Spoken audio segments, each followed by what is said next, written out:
लोग ध्यान दो। तो इसका काम यह है कि एक्शन को इस तरीके से बताना, एक्शन को, एक्टिविटी को या वर्ब को इस तरीके से बताना कि यार वो ना एक हैबिट है, वो ना एक हैबिट है। यानी कि ये जो स्टेटमेंट या जो लाइन या जो सेंटेंस आपको बोली जाएगी, बताई जाएगी, इंडेफिनिट का सेंटेंस बोला जाएगा, उसका क्वेश्चन भी कुछ ऐसा होगा। सपोज अगर आप आंसर दे रहे हो एक स्टेटमेंट में, ठीक है ना, कि राम बाजार जाता है, इसका क्वेश्चन भी क्या होगा, ठीक है ना, क्वेश्चन भी क्या होगा कि भाई तुम्हारे घर पर कौन बाजार जाता है, तुम्हारे घर पर सब्जियां लेने कौन जाता है ना, स्टोर कौन जाता है। तो वहां पर एक जनरल बात बताई जा रही है ना कि हमारे घर से यार, है ना, हमारे घर से राम बाजार जाता है ना, या मोहन रात को लेट सोता है ना। तो एक आदत आपको ऐसी बताई जा रही है, एक हैबिट बताई जा रही है। अब जरूरी नहीं है, ध्यान से सुनना मेरी बात, ऐसा मत मान लेना कि अच्छा ये चीज रोज होनी जरूरी है, नहीं, रोज होनी जरूरी नहीं है ना। अगर आप ऐसा बोलते हो कि मैं साल में 2 बार पहाड़ों पर घूमने जाता हूं, तो अब ये रोज तो नहीं हो रहा, लेकिन पहाड़ों पर घूमने जाना ये जो एक वर्ब है, ये एक रेपिटेटिव हैबिट में आपको बताया गया है।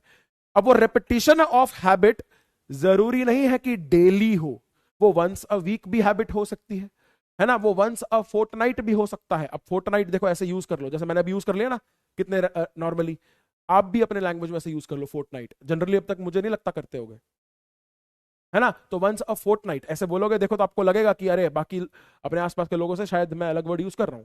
तो maybe once a month, है ना, maybe twice a month, तो वो हैबिट कैसे भी हो सकती है।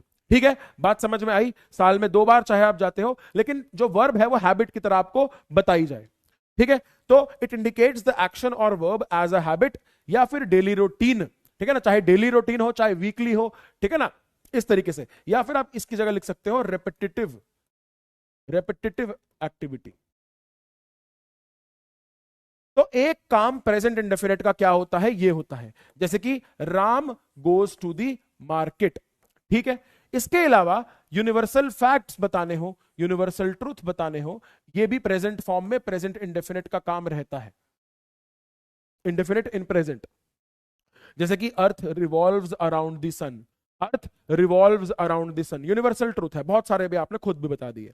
इसके अलावा सबसे इंपॉर्टेंट ये बात कि पास्ट इंडेफिनिट में, पास्ट इंडेफिनिट में जो मैक्सिमम यूज रहता है इंडेफिनिट का, वो किस चीज के लिए रहता है ना, it also states the happening of an action, कि कोई भी बस एक चीज हुई, किसी ने कुछ किया, वो आपको अगर स्टेट करना है, किसी को बताना है, आप पास्ट इंडेफिनिट का वहां पर यूज करते हो, वर्ब की सेकंड फॉर्म का यूज करते हुए। जैसे कि ही ड्रैंक द मिल्क, जैसे कि ही ड्रैंक द मिल्क, इस तरीके से हमने उसको कर लिया। बात समझ में आई? या यहां तक समझ में आई? अगर समझ में आ गई है तो आपके पास वहां पर एक ऑरेंज कलर का प्यारा सा हार्ट बना हुआ है ना, एक ऑरेंज कलर का प्यारा सा हार्ट बना हुआ है, उस माध्यम से मेरे तक पहुंचा दो कि हाँ सर अब क्लियर है, इंडेफिनिट तो सर पक्का क्लियर है, एक बेसिक मतलब समझ में आ गया, अभी रूल्स पढ़ेंगे।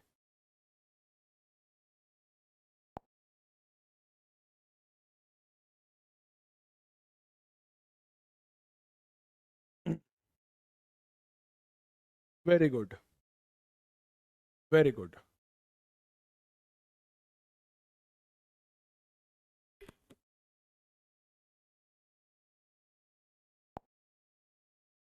Indicates that the action is going on and it is still in progress, it is still in progress, यानी कि वो काम अभी चल रहा है, खत्म नहीं हुआ है। इट इज इनकम्प्लीट येट, यानी कि अभी वो पूरा नहीं हुआ, अभी वो काम प्रोग्रेस में है, चल रहा है। जैसे कि Ram is riding a motorcycle, या Shweta is reading a book, ठीक है ना। इस प्रकार से जो सेंटेंसेस है ना, जहां पर आईएनजी का स्पेसिफिकली आपको एक सुनने में आ रहा हो या नजर आ रहा हो आईएनजी, ये कॉन्टिन्यूअस के सेंटेंस हमारे हो जाते हैं। अब परफेक्ट का काम क्या है कि परफेक्ट इंडिकेट करता है the completion of an action, कोई एक्टिविटी, कोई वर्क कंप्लीट हो गया है, ठीक है ना। कोई भी वर्ब, कोई भी एक्टिविटी जहां पर दिखाया जाए कि काम पूर्णता, उसकी पूर्णता दिखाई जाए, पूर्णता यानी कि कंप्लीशन दिखाई जाए, तो वो हमारा परफेक्ट कहलाता है। कैसे? जैसे कि I have completed my work, तो यहां पर काम करने की जो एक एक्टिविटी है वो सिर्फ प्रोग्रेस में है क्या? क्या वो प्रोग्रेस में है क्या? अगर इसी को कॉन्टिन्यूअस में कन्वर्ट करना होता, कॉन्टिन्यूअस में लिखना होता, तो कैसे लिखता? I am completing my work या I am doing my work. लेकिन जब काम हो गया तो मैं क्या बोलूंगा कि I have completed my work. ठीक है? और अगर इसी को अगर मैं इंडेफिनिट में दिखाना चाहूं कि यार मैं तो रोज अपना काम कंप्लीट करता हूं, तो कैसे लिखेंगे? आई कंप्लीट माई होमवर्क डेली, मैं भी ऐसा लिख सकता हूं, है ना? मैं रोज अपना काम पूरा करता हूं, I complete my work daily. Thumbs up है, क्लियर है, आसान शब्दों में बात समझ में आ रही है ना?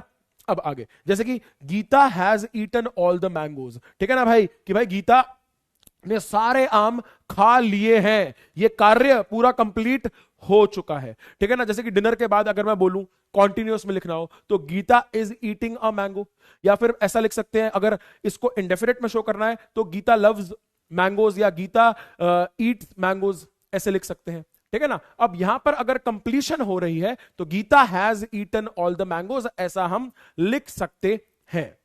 आई होप सभी को क्लियर है। Great great.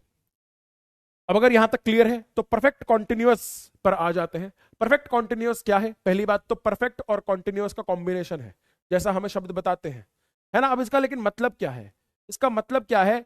तो मतलब यह है कि यार अगर आप कॉन्टिन्यूअस टेंस को ढंग से समझ लो, अगर आप कॉन्टिन्यूअस टेंस को थोड़ा सा समझ लो, तो कॉन्टिन्यूअस के अंदर बस आप ड्यूरेशन ऑफ टाइम को थोड़ा सा प्रायोरिटाइज कर दो, यानी कि थोड़ा सा ध्यान और हाईलाइट आप प्रायोरिटाइज कर दो किसको? ड्यूरेशन ऑफ टाइम स्पैन को, है ना? ड्यूरेशन ऑफ टाइम स्पैन किसी भी एक्शन को, तो वो प्रेजेंट कॉन्टिन्यूअस से या पास्ट कॉन्टिन्यूअस से हमारा टेंस बन जाता है परफेक्ट कॉन्टिन्यूअस।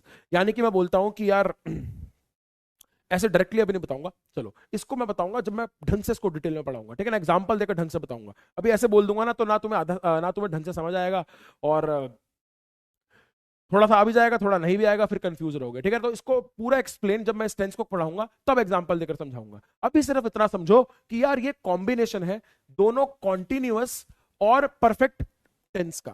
ठीक है ना? क्योंकि पहले कॉन्टिन्यूअस मैं आपको डिटेल में पढ़ाना चाहता हूं, फिर कॉन्टिन्यूअस समझ में आए तभी तो बताऊंगा ना कि परफेक्ट कॉन्टिन्यूअस कैसे कॉन्टिन्यूअस से अलग है, या कॉन्टिन्यूअस में क्या ऐड करें थोड़ा सा, है ना? कैसे प्रायोरिटाइज करें ड्यूरेशन ऑफ टाइम स्पैन को कि वो परफेक्ट कॉन्टिन्यूअस हमारा पूरा का पूरा बन जाए। लेकिन फिर भी एक छोटा सा हिंट, एक छोटी सी एक्सप्लेनेशन है कि भाई अगर कॉन्टिन्यूअस में एक सेंटेंस होता तो यहां पर होता कि Ram is reading a book, Ram is reading the book. लेकिन परफेक्ट कॉन्टिन्यूअस के अंदर टाइम स्पैन आ गया, स्पेसिफिकली टाइम मेंशन कर दिया कि राम हैज बीन रीडिंग